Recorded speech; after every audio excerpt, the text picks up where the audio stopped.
Good morning. आज आहे Sunday आणि आम्ही बाहेर चाललो आहे संडे ब्रंचला। एव्हरी संडे नाही पण असं कधीतरी आम्ही जातो आणि आम्हाला खूप आवडतं असं जायला।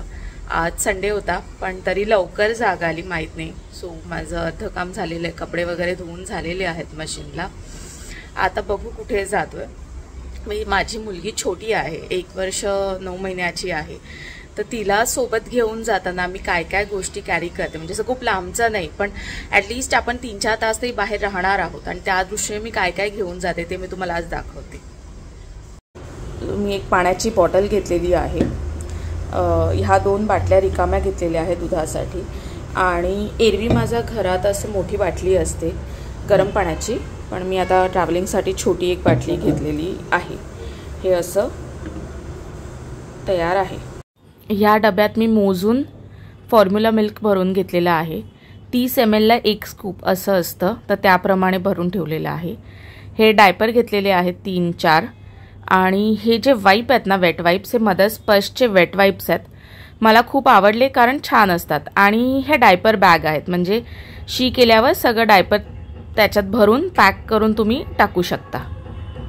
आता आम्ही चाललो आहोत ब्रेकफास्टसाठी, ब्रंच बोलू शकतो, ट्रॉफिमा इथे। कॅफे ट्रॉफिमा शिवाजी पार्कला आहे आणि त्यांचा ब्रेकफास्ट मेन्यू हा खूप चांगला असतो, ब्रेकफास्ट ब्रंच असं। तर त्यांच्याकडे 2 ऑप्शन येतात, कॉन्टिनेंटल व्हेज आणि नॉनव्हेज प्लॅटर। पण माझा नवरा हा प्युअर व्हेजिटेरियन आहे, म्हणजे अगदी अंड पण नाही खात, तर त्याच्यासाठी आम्ही व्हेज कॉन्टिनेंटल प्लॅटर घेतलं होतं। त्याच्यामध्ये कॉफीसुद्धा इन्क्लुडेड असते आणि ते खूप असं हेवी प्लॅटर येतं, म्हणजे भरपूर असं सगळं व्हरायटी येते। तर आता मी तुम्हाला दाखवते। ह्याच्यात पोटॅटो क्रीप आहे, सॉते वेजी आहे आणि ते सगळं, आणि हे मी ऑमलेट ऑर्डर केलं होतं माझ्यासाठी।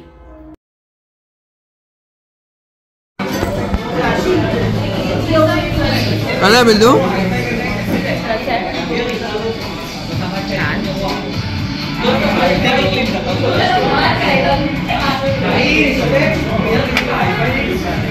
आमचं खाऊन झाल्यावर आम्ही शिवाजी पार्कला समुद्रावर जो डेक बनवला आहे तिकडे आलो आहे। तर हे बघा, इथे आता ना या वेळेला अजिबात गर्दी नव्हती, सकाळचे 11:30 वगैरे झाले असतील, तर त्यामुळे फार काही गर्दी नव्हती। संध्याकाळी खूप गर्दी असते। आणि हे बघा, हे शिवाजी पार्कचं नारळी बाग आहे आणि हा असा सगळा परिसर आहे। संध्याकाळी आहे ना इथे खूप गर्दी असते आणि बसायला पण छान वाटतं, कारण तुम्हाला एकतर सूर्यास्त पाहायला मिळतो इकडून। सो आता आम्ही ब्रंच केलेलं आहे, त्याच्यामुळे फार काही भूक नाही आहे, पण म्हणजे भूक म्हणजे पोळी भाजी खायची भूक नाही आहे, बाकी तर खाऊ शकतो थोडंफार।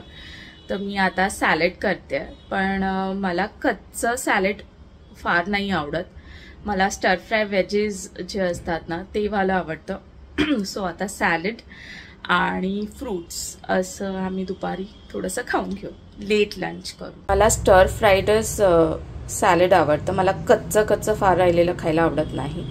थोडंसं ऑलिव्ह ऑइलवर परतून घेतलं ना की ते खायला मला आवडतं। तर आज आमच्या काकी आल्या नाही आहेत, त्याच्यामुळे सगळं चिराचिरी मलाच करावी लागणार आहे, अदरवाईज त्या छान करून देतात सांगितल्याप्रमाणे। तर मी हे 2 रंगाची शिमला मिर्च घेतली आहे, हे झुकिनी आहे 2, मशरूम आहे, कॉर्न आहे, थोडं ब्रोकोली आहे, आणि हे लेट्यूस आहे क्रंचसाठी, आणि मी थोडं ह्याच्यामध्ये ड्रायफ्रूट्स पण घालणार आहे। तर आता मी दाखवते। पहिले मी हे सगळं धुवून चिरून घेते, ह्या 2 गोष्टी ह्या उकडून घेते। ब्रोकोली धुवून थोडंसं तुरे असे केले फ्लावरसारखे आणि मीठ घातलं ह्याच्यात पाण्यात, कॉर्न पण सेम, आणि आता मी ना हे मायक्रोवेव्हमध्ये ठेवणार आहे एक 10 ते 15 मिनिटांसाठी। मी हे पहिले ब्रोकोली टाकते, त्यातच कॉर्न पण ठेवते एकाच वेळेस, सो असे राहतात 2 बोल्स, आणि आता मी एक 10 ते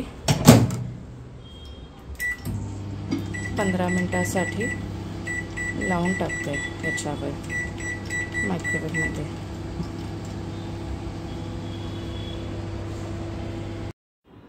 हे रेड कॅप्सिकम आहे, त्याच्यानंतर येलो अँड ग्रीन झुकिनी आहे, पुन्हा पिवळा कॅप्सिकम आहे, मशरूम बारीक चिरून घेतलेले आहे आणि 3-4 लसणाच्या पाकळ्या आहेत.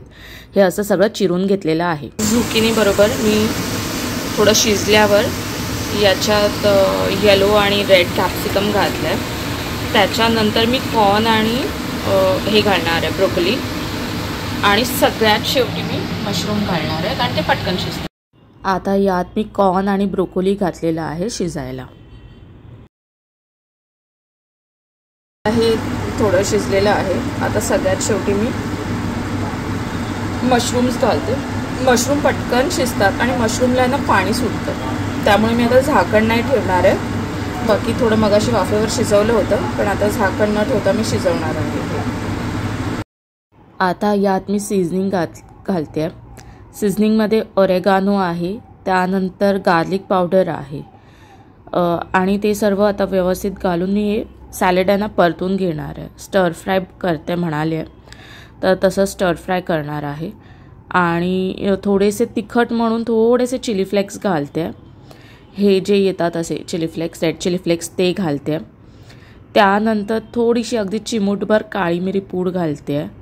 सो जास्त तिखट नाही होणार, पण एक चव लागेल. असं करून सर्व मिश्रण परतून घेते. आता सॅलड तयार झाल्यावर मी प्लेटिंग करते. पहिल्यांदा मी लेट्यूस घेतलं आहे, त्यावर हे स्टर फ्राय केलेलं सॅलड घालते आणि त्यानंतर त्याच्यामध्ये काहीतरी प्रोटीन हवं म्हणून मी आता हे सगळे ड्रायफ्रूट्स घातले आहेत. आपण हँडफुल ऑफ नट्स बोलतो तसे सगळे नट्स घेतलेले आहे आणि सोबत हे अमरफळ जे नवीन आले फळ ते आहे. तर अशा प्रकारे मी सॅलड केलेलं आहे. तर तुम्ही पण नक्की करून बघा. सोपी रेसिपी आहे, काही जास्त नाही आहे. भाज्या घ्यायच्या, स्टर फ्राय करायचं आणि प्रोटीन म्हणून तुम्हाला जे हवं ते घालू शकता. पनीर घेऊ शकता, इथे मी ड्रायफ्रूट ॲड केलेत. चिकन खाताय तर चिकन घ्या. तर कसं झालं ते नक्की करून बघा आणि मला सांगा. थँक्यू.